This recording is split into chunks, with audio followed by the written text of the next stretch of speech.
এমন কিছু জায়গা আছে যেখানে বারবার ফিরে যেতে ইচ্ছা করে।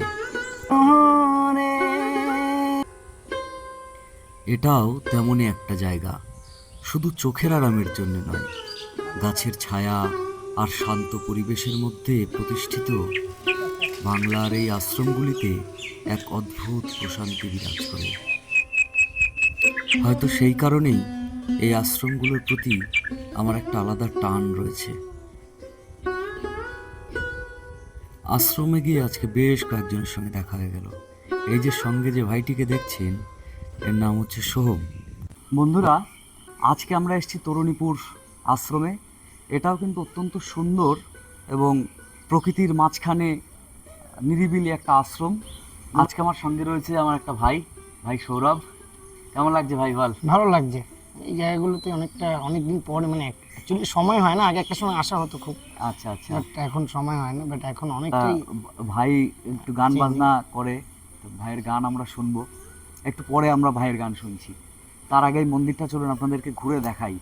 আর আমার ভিডিও কেমন লাগছে আপনারা জানাবেন।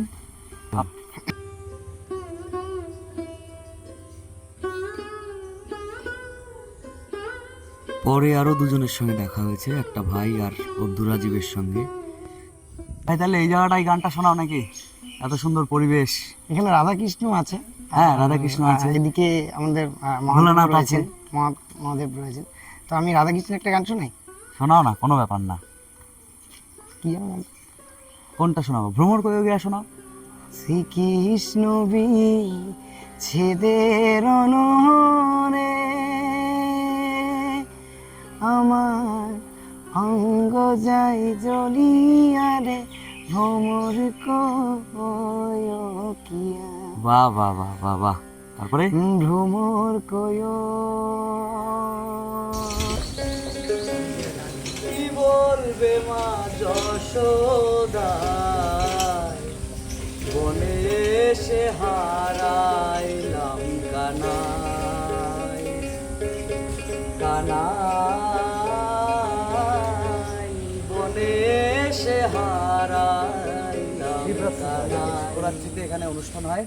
তো আপনাদের কেমন লাগলো আমাদের তরুণীপুর আশ্রমের ভিডিও জানাবেন। যারা দূর থেকে দেখছেন, মানে মূলত নহাটা এরিয়ার বাইরে, তারা সময় পেলে অবশ্যই আসবেন। খুব শান্ত নিরিবিলি পরিবেশ। ঠিক আছে, তাহলে যাই আজকের মতন। ভিডিও ভালো লাগলে অবশ্যই আমার চ্যানেলটা সাবস্ক্রাইব করে রাখবেন।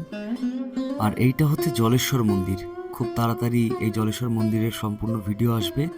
ধন্যবাদ সবাইকে।